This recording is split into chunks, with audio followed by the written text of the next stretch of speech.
Hello everyone, welcome to my YouTube channel. तो ये series जो है इंडियन थिंकर से रिलेटेड सीरीज़ है और क्वेश्चन नंबर 11 है। क्वेश्चन नंबर 11 क्या कह रहा है? एस.सी. दुबे ने विकास के सांस्कृतिक पहल के विश्लेषण में किस अवधारणा का प्रकाश डाला है? ए ऑप्शन है धार्मिकता, सी ऑप्शन है पारंपरिकता, बी ऑप्शन है निर्जातीयता, डी ऑप्शन है नैतिकता। तो जो एस.सी. दुबे हैं ये जो है सांस्कृतिक पहल के विश्लेषण में किस कॉन्सेप्ट पर प्रकाश डाला है? तो इसका राइट आंसर क्या हो जाएगा? पारंपरिकता। जो पारंपरिकता है इस पर जो है इस पर जो है विश्लेषण किया है एस.सी. दुबे ने सांस्कृतिक विकास के संदर्भ में। तो 111 क्वेश्चन से क्या राइट आंसर होगा? पारंपरिकता, सी ऑप्शन। फिर हम आते हैं तो क्वेश्चन नंबर 12 पर। क्वेश्चन नंबर 12 है सांस्कृतिकरण एवं ब्राह्मणीकरण की अवधारणा किसने दी? ए ऑप्शन है श्रीनिवास शास्त्री, सी ऑप्शन है एम.एन. श्रीनिवास, बी ऑप्शन है रवि शास्त्री, डी ऑप्शन है एस.पी. श्रीनिवास। तो ये जो सांस्कृतिकरण है और ब्राह्मणीकरण ये कॉन्सेप्ट किसने दिया है? ये दोनों ही कॉन्सेप्ट दिए हैं एम.एन. श्रीनिवास ने। तो क्वेश्चन नंबर 12 का सी ऑप्शन यहाँ पे राइट हो जाएगा। फिर हम आते हैं क्वेश्चन नंबर 13 पर। क्वेश्चन नंबर 13 क्या है? इरावती कर्वे के अनुसार इनमें से कौन सा एक भारतीय सामाजिक संरचना का मुख्य स्तंभ नहीं है? ए ऑप्शन है जाति व्यवस्था, बी ऑप्शन है संयुक्त परिवार, सी ऑप्शन है नाभिकीय परिवार, डी ऑप्शन है ग्रामीण समुदाय। तो इसका राइट आंसर क्या हो जाएगा? जो इरावती कर्वे जी हैं इन्होंने भारतीय सामाजिक संरचना का मुख्य स्तंभ बताया है, लेकिन इन चारों ऑप्शन में से आपको वो ऑप्शन बताना है जिसमें इरावती कर्वे ने इस भारतीय सामाजिक संरचना का मुख्य स्तंभ नहीं है पूछा है यहाँ पर। तो इरावती कर्वे के अनुसार भारतीय सामाजिक संरचना का मुख्य स्तंभ नहीं है नाभिकीय परिवार। ये जो न्यूक्लियर फैमिली है इसके बारे में जो है इरावती कर्वे ने सामाजिक संरचना का मुख्य स्तंभ नहीं बताया है। तो क्वेश्चन नंबर 13 का सी ऑप्शन राइट हो जाएगा। फिर हम आते हैं क्वेश्चन नंबर 14 पर। क्वेश्चन नंबर 14 क्या है? निम्नांकित में से कौन से समाजशास्त्री ने प्रभु जाति की अवधारणा को प्रस्तुत किया है?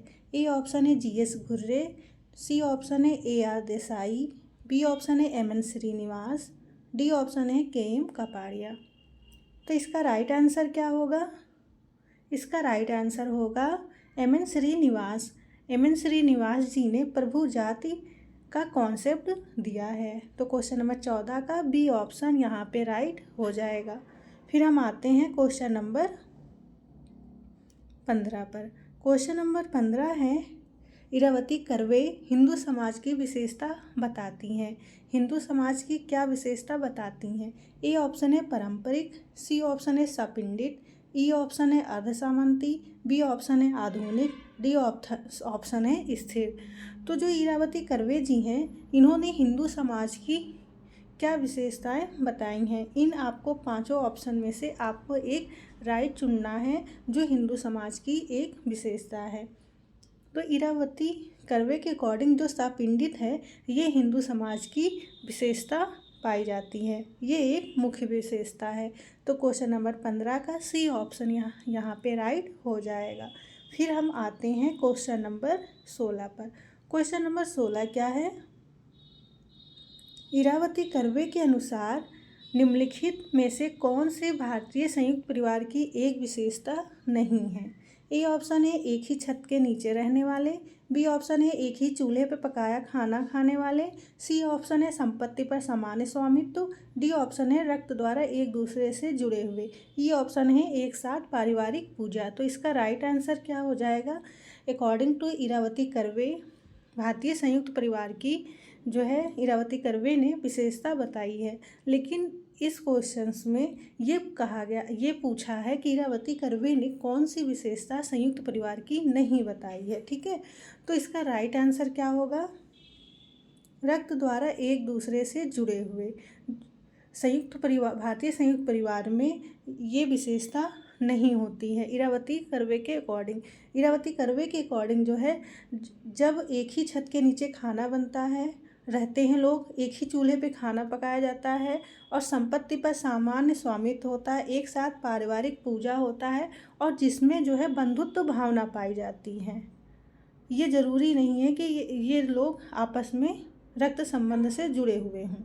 तो इस तरह से 16 का डी ऑप्शन यहाँ पे राइट हो जाएगा। ठीक है, तो क्वेश्चन नंबर 16 का डी ऑप्शन राइट हो जाएगा।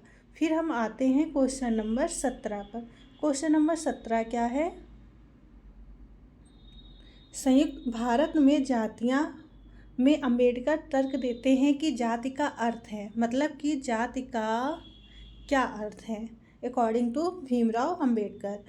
तो ए ऑप्शन है असवर्ण विवाह के ऊपर सगोत्र विवाह का अध्यारोपण, बी ऑप्शन है एक धार्मिक निषेधाज्ञा के आधार पर विशेषता, सी ऑप्शन है पारस्परिक प्रतिकर्षण, डी ऑप्शन है पृथकृत समूह, ई ऑप्शन है आरोपित असमानता। तो अकॉर्डिंग टू अंबेडकर कहते हैं कि जाति का अर्थ क्या है, ये कहते हैं कि जो असवर्ण विवाह के ऊपर सगोत्र विवाह का अध्यारोपण है यही जातियां हैं। तो इस तरह से क्वेश्चन नंबर 17 का ए ऑप्शन यहाँ पे राइट हो जाएगा। फिर हम आते हैं क्वेश्चन नंबर 18। क्वेश्चन नंबर 18 क्या है? ग्रामीण भारत की जजमानी पद्धति प्रधान रूप में थी। ए ऑप्शन है सेवाओं का आदान प्रदान, बी ऑप्शन है अंतर्जातीय संबंध, सी ऑप्शन है सेवाओं का आदान प्रदान व अंतर्जातीय संबंध दोनों, डी ऑप्शन है इनमें से कोई नहीं। तो इसका राइट आंसर क्या होगा? इसका राइट आंसर हो जाएगा सेवाओं का आदान प्रदान व अंतर्जातीय संबंध। तो क्वेश्चन नंबर 18 का सी ऑप्शन राइट हो जाएगा। और जो जजमानी पद्धति है ये कॉन्सेप्ट किसने दिया है? विलियम सी वाइजर, और इनकी बुक का नाम है द हिंदू जजमानी सिस्टम, जो 1936 में लिखा गया था। तो द हिंदू जजमानी सिस्टम लिखा गया है विलियम सी वाइजर। और यहाँ पे जजमानी पद्धति का क्या रूप था? सेवाओं का आदान प्रदान व अंतर्जातीय संबंध दोनों। तो क्वेश्चन नंबर 18 का सी ऑप्शन राइट हो जाएगा। फिर हम आते हैं क्वेश्चन नंबर 19 पर। क्वेश्चन नंबर 19 क्या है? निम्नलिखित में से किस विवाह को इरावती कर्वे ने दक्षिणी क्षेत्र में वरीयता विवाह प्रीफर्ड मैरिज को प्रस्तुत नहीं किया है? ए ऑप्शन है पुरुष का अपनी बड़ी बहन की पुत्री से विवाह, बी ऑप्शन है पुरुष का अपने पिता की बहन की पुत्री से विवाह, सी ऑप्शन है पुरुष का अपने पिता के भाई की पुत्री से विवाह, डी ऑप्शन है पुरुष का अपने मामा की पुत्री से विवाह। तो इरावती कर्वे ने जब भारत के दक्षिणी क्षेत्र में अपना अध्ययन किया तो वहाँ पे यह वरीयता वरीयता विवाह देखा। लेकिन इन चारों ऑप्शन में से एक ऐसा ऑप्शन है जिसमें उन्होंने वरीयता विवाह प्रीफर्ड मैरिज प्रस्तुत नहीं किया है। तो इरावती कर्वे ने पुरुष का अपने पिता के भाई की पुत्री से विवाह का वरीयता प्रीफर्ड मैरिज को प्रस्तुत नहीं किया है। तो क्वेश्चन नंबर 19 का सी ऑप्शन राइट हो जाएगा।